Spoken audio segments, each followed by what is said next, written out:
Sejam muito bem-vindos ao evento da Ect Investimentos. Evento da mais alta excelência com conteúdo exclusivo para você.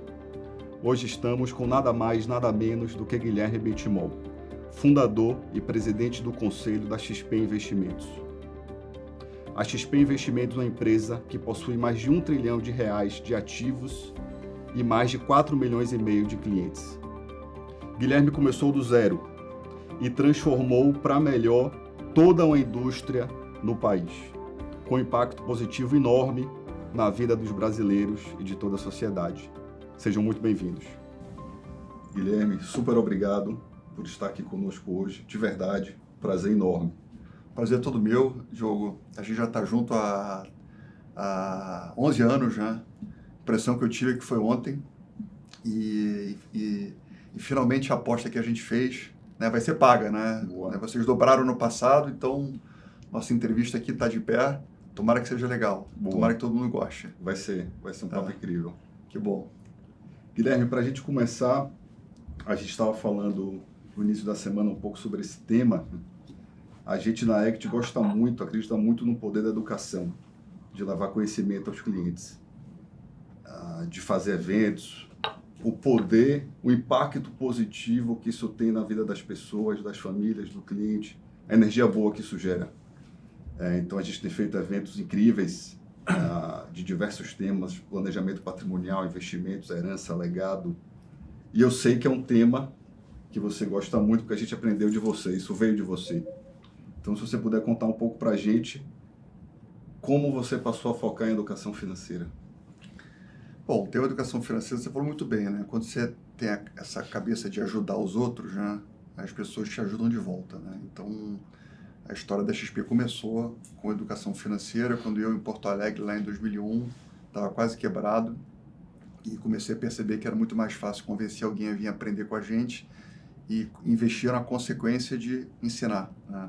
E, infelizmente, o mercado financeiro é altamente concentrado no Brasil.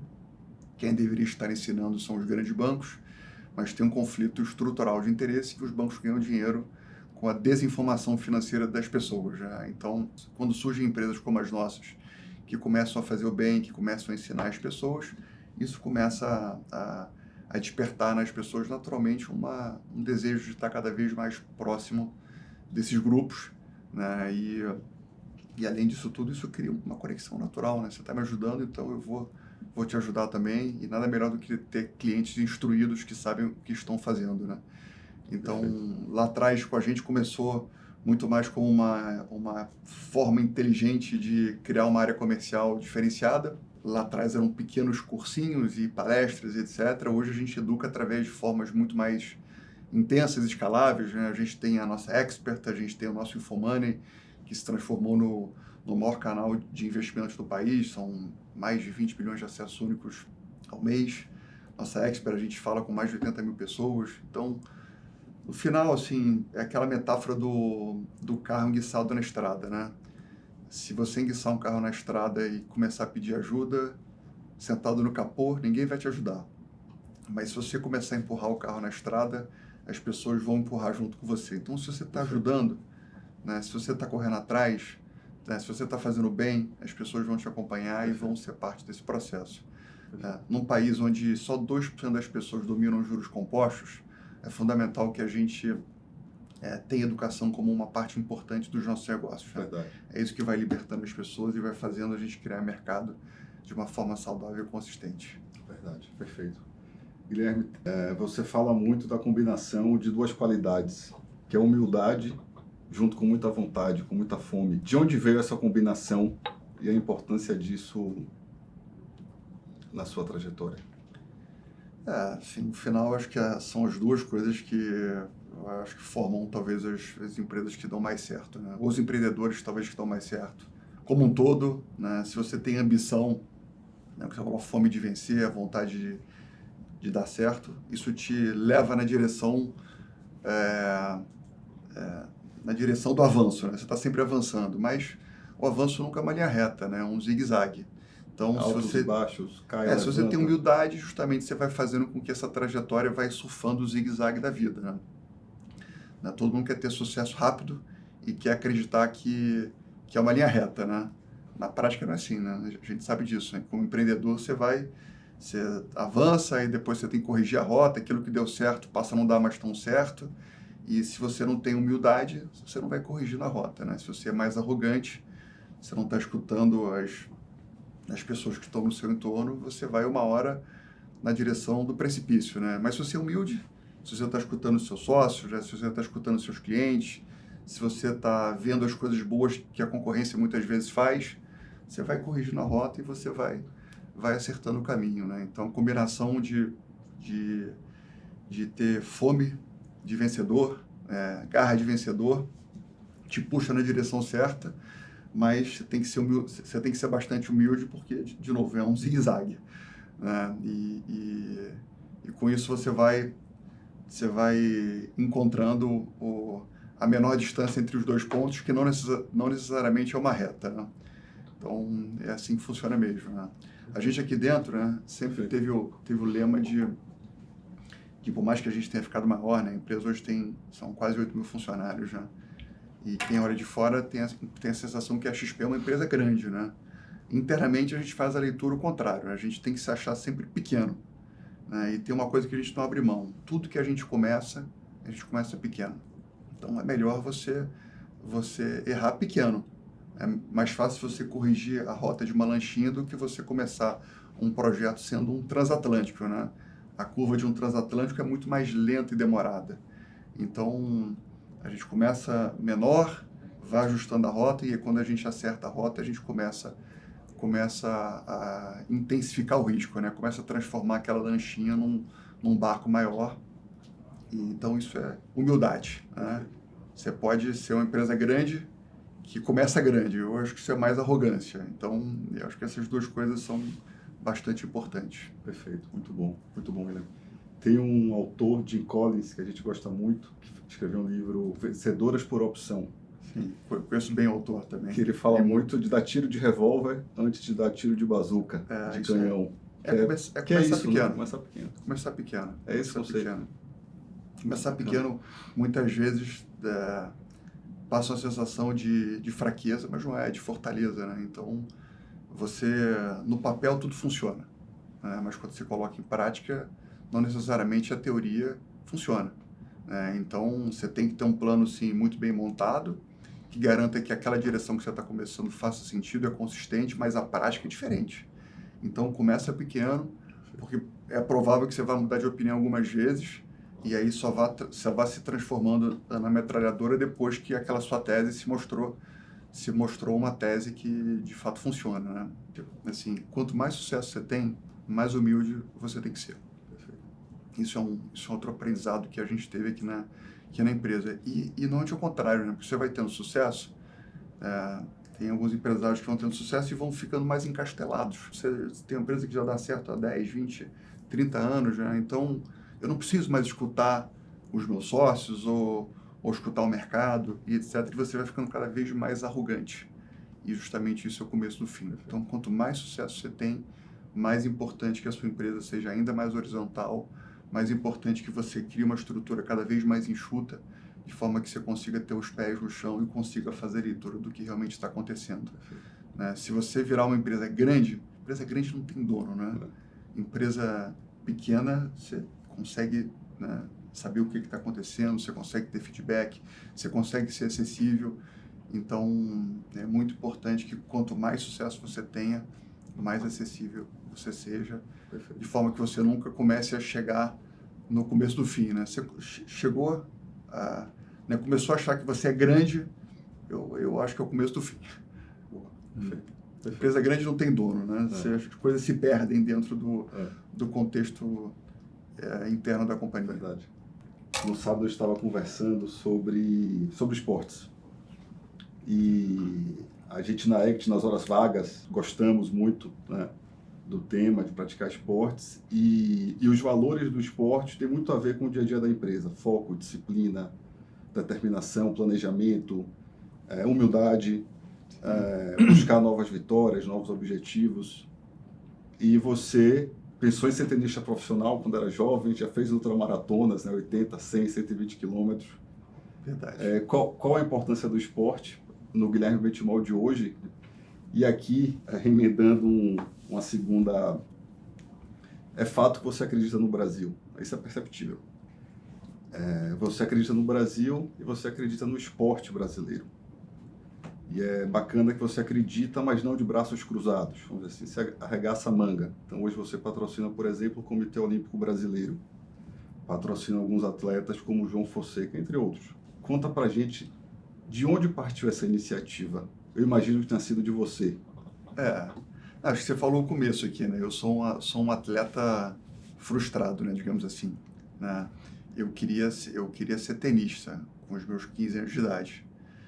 Eu era aficionado no tênis. Aliás, sou, mas eu era, assim, minha vida era basicamente o tênis até os 15 anos de idade. E acho que eu já contei isso em alguma entrevista, né? Um belo dia eu cheguei em casa e falei com meu pai que eu ia abandonar o colégio, né? E meu pai é um médico super bem sucedido, né? Super estudioso e tal. E para ele aquilo era um palavrão. Eu falei, que negócio é esse? Você vai abandonar o colégio e tal? Eu falei, pai, eu vou virar tenista. E ele falou, que bom. Muito bem, Guilherme. Então, a partir de hoje, você vai abandonar o tênis. Né? E eu abandonei o tênis. Ele me fez abandonar o tênis aos 15 anos de idade. E eu queria seguir a carreira de tenista. Né? Então, eu aprendi muito com o esporte. Né? O que você falou, o esporte te ensina, o esporte competitivo ensina as crianças e aos adolescentes a vida como ela é. A vida é competitiva. A vida você tem que ter garra, você tem que ter força de vontade, você tem que aprender a perder, você tem que aprender a se organizar, a ter disciplina, a ter foco, a ter novamente tudo que você falou. Então, além de evidentemente ser uma coisa saudável, né? Você fazer esporte já é comprovadamente aquilo que te traz mais longevidade. Né? Então, é fundamental que todo mundo acredite nisso, né? Então, começou assim, e todo mundo aqui na empresa também ama fazer esporte, adora competir, adora né, ter suas aventuras. Então, acho que a gente criou essas duas bandeiras, a bandeira da educação financeira, né, e a bandeira do esporte. São duas coisas que a gente tenta levantar sempre. E talvez uma forma de você defender o Brasil fora do Brasil, né, é justamente você estar patrocinando atletas, né? Curioso, porque um atleta olímpico é uma coisa nobre, né? Esses são os nossos verdadeiros heróis, né? Um atleta olímpico muitas vezes ganha um salário mínimo, ganha 2 salários mínimos, ganha 3 mil reais, 4 mil reais, não ganha nada, né? E como o esporte no Brasil não tem visibilidade, né, é importante que os empresários cada vez mais queiram se aproximar desse público, né? E queiram ajudar, porque no final, assim, eles estão fazendo a nossa imagem, eles estão em Paris agora defendendo a nossa bandeira, né? E isso é inspirador, né? Quando um atleta nosso brasileiro, que não tem a melhor infraestrutura, vai lá e consegue ser campeão no judô, na ginástica olímpica, no voleibol e etc., aquilo é um ato heróico, é um feito heróico, né? Isso inspira o Brasil a acreditar mais nele mesmo, né? Então, isso inspira outros jovens a quererem ser atletas, a quererem ter cada vez mais disciplina, né? Cada vez mais inteligência emocional que a gente mencionou aqui. Então, o esporte, sem dúvida nenhuma, a gente ter um esporte cada vez mais forte no Brasil inspira, leva o país na direção certa, e é o caminho que eu acredito, sim. Então, tomara que a gente consiga fazer esse ciclo olímpico como sendo o melhor de todos mais uma vez, né? A gente fez isso no Japão, e espero que a gente faça isso em Paris. Inclusive, eu estou embarcando hoje à noite, tá? Bacana. Eu vou a Paris hoje à noite, estou voltando domingo. Fico lá 3 dias e, né, vou tentar dar a minha contribuição como brasileiro também. Parabéns pela contribuição. Muito bom. E aqui uma curiosidade de bastidores.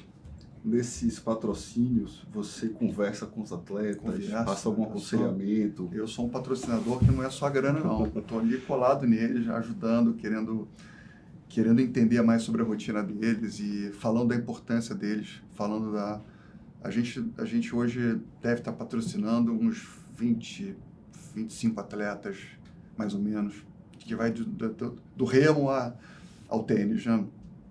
E eu falo com eles que não basta eles serem campeões, não basta serem vitoriosos. É fundamental que eles cheguem lá da forma certa, né? Você como atleta brasileiro, ainda mais olímpico, né? Você tem que ter os valores corretos. Atleta não pode estar na balada, não pode estar fazendo bagunça. Óbvio que ele tem que se divertir, mas esses são os valores corretos, né? você tem a obrigação de inspirar o brasileiro não só com as vitórias, mas com o caminho que você está percorrendo. Então, todos os atletas que acabam carregando a nossa bandeira, eu tenho esse tipo de conversa com todos eles. Olha, você está aqui, você está usando a nossa bandeira, você está carregando a nossa marca.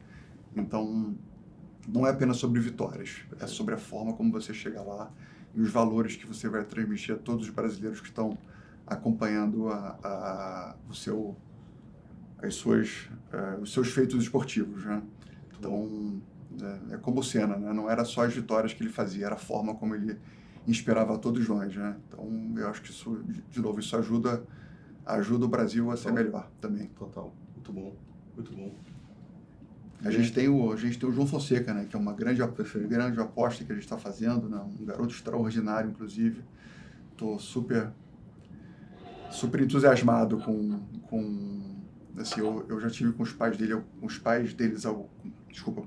algumas vezes, e eu falo com eles que o João talvez seja minha sensação de estar voltando à minha adolescência, né? Porque o João tem 17 anos de idade, foi campeão juvenil de tênis ano passado, terminou como número 1 do ranking. Eu falei, Quirico, né, que é o pai do João, eu me sinto agora me sinto voltando. Eu tenho 48, me sinto voltando 30 e poucos anos no tempo. E o João, o João, além de um craque no tênis, ele tem valores que eu admiro. Né? Muito bom. Tomara que a gente consiga formar mais um campeão. Muito bom, muito bom. Guilherme, você fala muito em conquistar coisas impossíveis. Parecem palavras bonitas, mas para quem te conhece, sabe que a forma que você pensa é quem você é. Essa é a verdade. Então, você transformou a indústria no Brasil. Acho que todo brasileiro se lembra de coisas nocivas que existiam, como taxa de carregamento e previdência, taxas extremamente abusivas em fundos de investimento. E você transformou a indústria no Brasil, começando do zero, com impacto positivo na sociedade, na vida das pessoas, das famílias, na construção do legado familiar, do futuro familiar. Algo que parecia impossível, principalmente na indústria da forma ultraconcentrada, como você falou. Então, se você puder, conta pra gente um pouco sobre essa sua crença em buscar conquistar coisas, alcançar coisas que aparentemente são impossíveis. Eu acho que isso é de cada um mesmo, assim. Isso é uma coisa que está dentro de mim, né? E não só dentro de mim, né? Eu acho que faz parte da cultura da empresa. Talvez eu, como fundador, seja o pilar central dessa cultura, né? Porque você falou, quem me conhece sabe que isso não são palavras, não é uma coisa clichê, é verdadeiro mesmo, né? Acho que se eu não estou buscando metas audaciosas, eu não me sinto vivo o suficiente. E aí, até fazendo um gancho do passado, né? A primeira coisa que me remete, assim, de coisas impossíveis foi um feito esportivo, né? Que foi quando com 10 anos de idade, 9, 10 anos de idade, eu queria entrar numa competição de tênis de 11 a 12 anos de idade, né? Uma categoria acima da minha, na época. E meu pai falou, Guilherme, não faça isso, você tem que competir contra os garotos que têm a tua idade. E eu me senti desafiado, né? Eu falei, pai, eu vou entrar nesse torneio. E a minha avó me deu a inscrição desse torneio, porque meu pai não queria me dar. De 1 a 2 categorias acima. Eu devia ter 10, eu fui competir na categoria 11 a 12. E eu fui campeão, né? E aquilo era tido como impossível, né? Eu lembro que meu pai ficou super admirado na época e tal. E aquilo me deixou assim, olha, legal, essa coisa de você buscar coisas aparentemente impossíveis. Então, acho que isso sempre esteve dentro de mim, né? E acho que no final a vida é tão curta, né? Que ninguém quer se sentir entrando numa Kombi que vai até a padaria da esquina, né? Você quer se sentir entrando no foguete que pode chegar em Marte, né? Chegar na Lua. Evidentemente que você não pode ser apenas um sonhador, você tem que sonhar grande, com planos consistentes e compatíveis com esse seu sonho. E ao longo dos anos a gente foi aprendendo a se organizar, foi aprendendo a não ser apenas sonhador, mas ser um grupo de pessoas que consegue acreditar em coisas que são aparentemente impossíveis, mas construir planos compatíveis.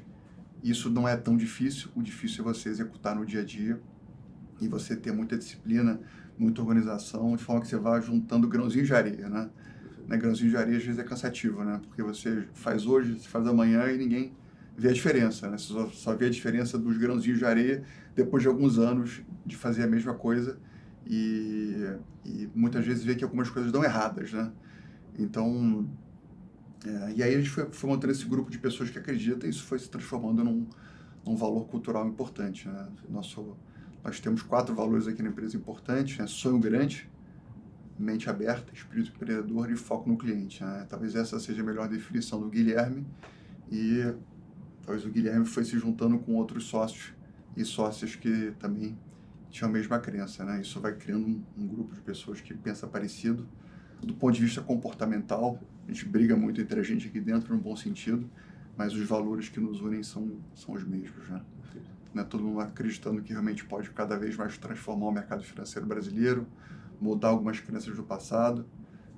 Sim, o Brasil tem a maior concentração bancária do Brasil, né? Como você mesmo disse, a gente conseguiu mudar bastante coisa, mas ainda tem muita coisa que precisa ser mudada, né? Muita coisa para o futuro. Muita coisa, assim. Hoje, do ponto de vista de investimentos, o Brasil tem mais ou menos 14 trilhões de liquidez, né? A XP tem um pouco mais de 1 trilhão, então tem muita oportunidade, né? Ainda mais quando a gente olha para outros segmentos complementares, a parte de crédito, a parte de banking, a parte de seguros, tem realmente muita oportunidade. Então, seguimos juntando os nossos grãozinhos de areia e com cabeça de longo prazo para continuar cada vez mais transformando o mercado financeiro nacional, né? E a gente sabe a importância disso, né? Todo país que deu mais certo no mundo teve um mercado de capitais ativo. Assim, o Brasil, total. Isso ainda é muito concentrado. Então, quando a gente começa cada vez mais a ajudar as pessoas a entenderem mais sobre investimentos, a gente está justamente criando essa conexão entre os empreendedores e os poupadores, né? Isso faz o capital no país ser descentralizado e isso faz. Sem dinheiro chegando na economia, não tem país que dê certo, né? Então, acho que esse legado a gente já construiu no país, né? E esse trem não volta mais à estação novamente, né? Verdade, verdade. Muito bom.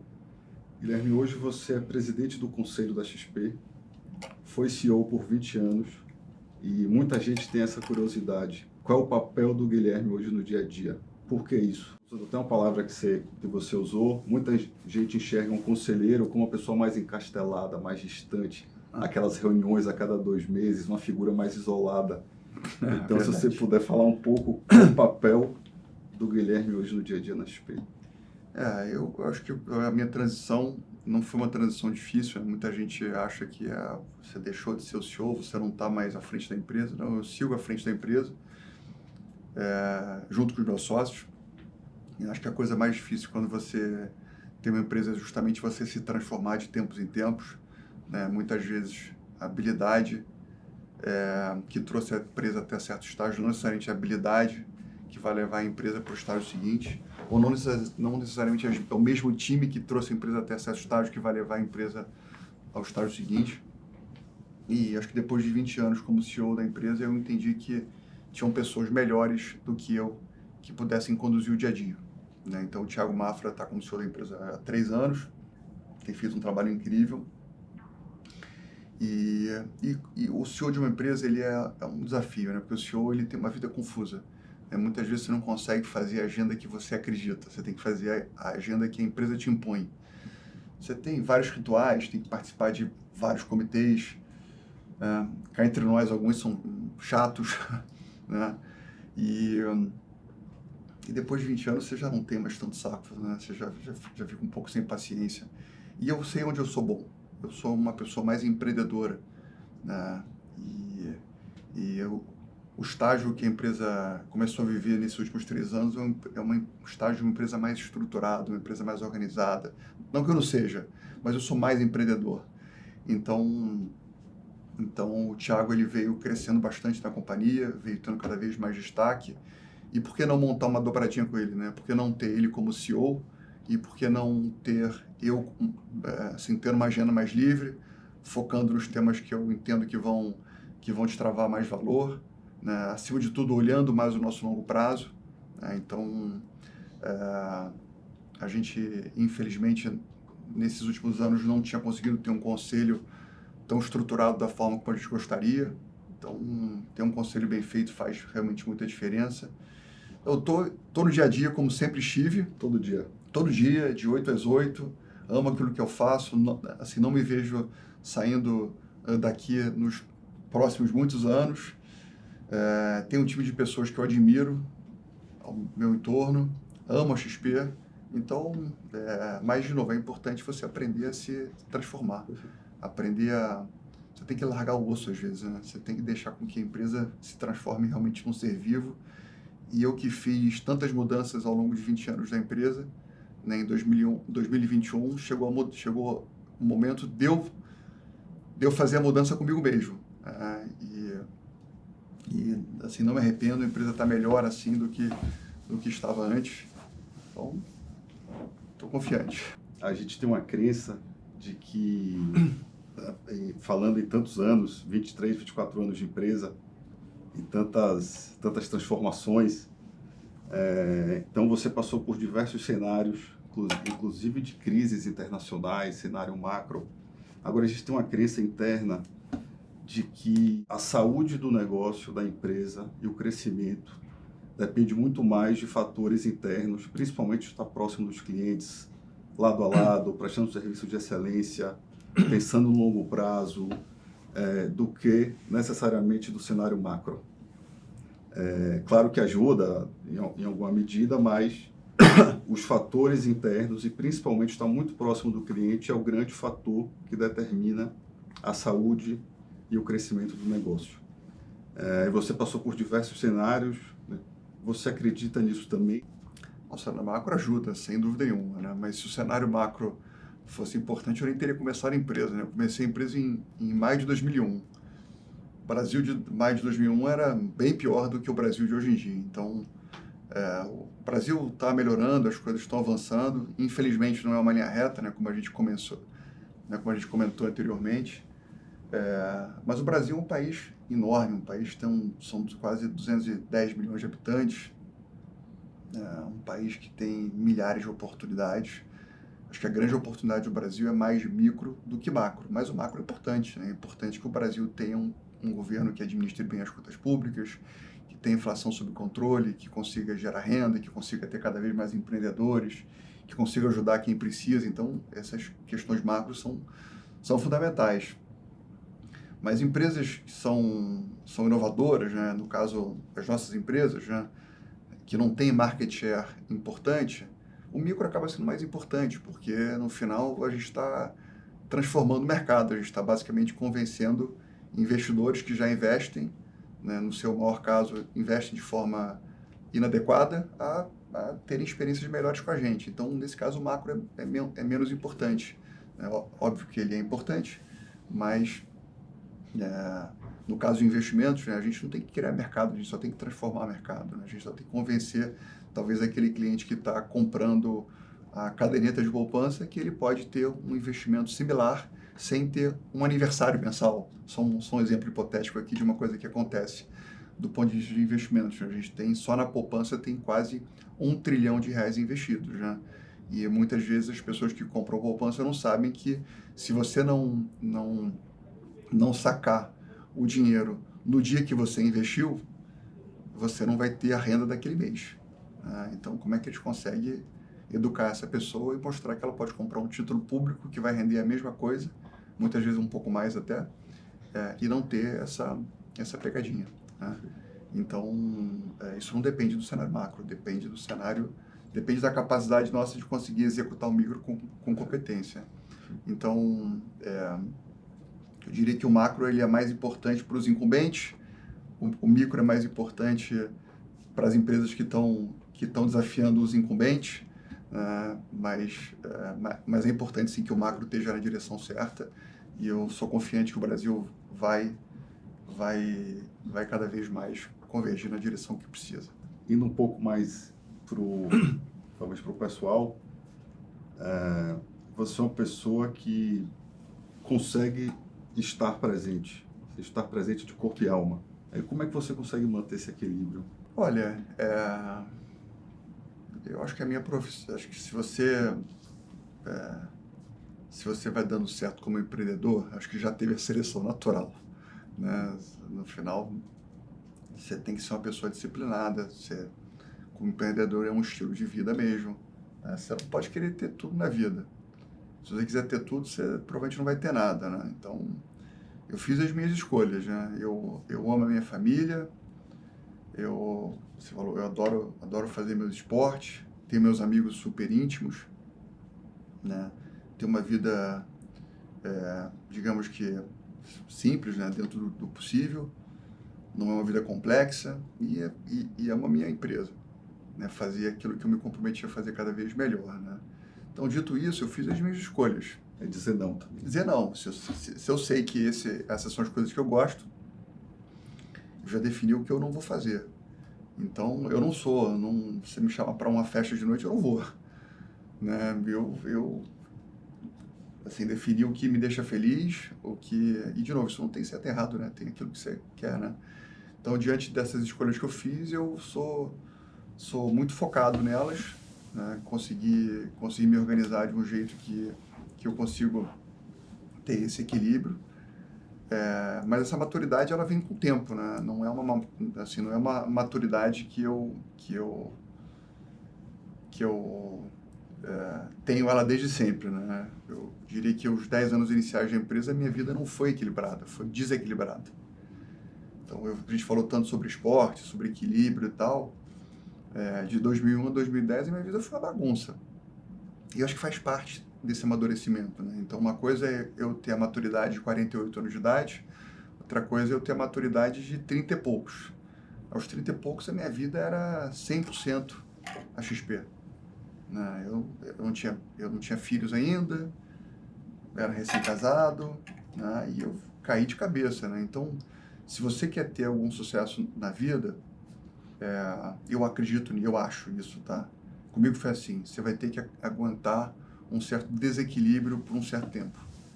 Mas você vai ter que encontrar esse voo de cruzeiro equilibrado em algum momento, senão você vai morrer. Não adianta, né, se você não se alimentar bem, se você não tiver uma vida assim, minimamente equilibrada, você não vai sobreviver. Mas em algum momento você vai ter que viver essa coisa mais intensa de forma que você consiga tirar o teu projeto do papel, sabe? E que você faça com que a coisa tenha uma atração natural. Aí depois você vai ganhando experiência, você vai ficando mais maduro, aí você vai sendo talvez menos braçal e mais inteligente nesses movimentos, e você vai, de novo, encontrando esse voo de cruzeiro, de forma que você vai equilibrando família, filhos, esporte, amigos, e a coisa vai ficando mais estável, né? Mas é um processo isso. Se pudesse voltar no tempo, teria feito algo diferente? Até ter medo de mexer nisso, né? Porque talvez se eu mexer no passado, eu não chegue aqui, né? Mas eu acho que talvez a coisa de talvez ser um pouco mais calmo, né? Talvez calma que vai dar certo, né? Um pouco menos ansioso, porque passa rápido. Esse é o problema, talvez a grande questão, né? Você está tão concentrado ali em fazer as coisas tão intensamente que você às vezes comemora um pouco menos, desfruta um pouco menos da jornada, né? Você está tão concentrado na próxima meta, né? Você atinge aquele objetivo, já que é o próximo. O próximo a gente fica tão insaciável com a vontade de fazer as coisas darem certo que foi ontem, a minha sensação é que eu comecei a empresa ontem, mas já fazem 24 anos quase, né? Quase 24 anos, cara. Então, talvez conseguir aproveitar um pouco mais esses momentos e fazer o tempo andar um pouco mais devagar é um sonho, né? Um sonho impossível, né? Mas acho que é isso, acho que aproveitar um pouco mais a jornada e talvez se culpar um pouco menos por erros ou por talvez não ter feito tão bem certas coisas, né? Acho que talvez isso faça você aproveitar melhor. O que é que te motiva? Assim, como empresário aqui, é fazer a empresa continuar melhorando, fazer com que os nossos clientes tenham cada vez mais experiências melhores,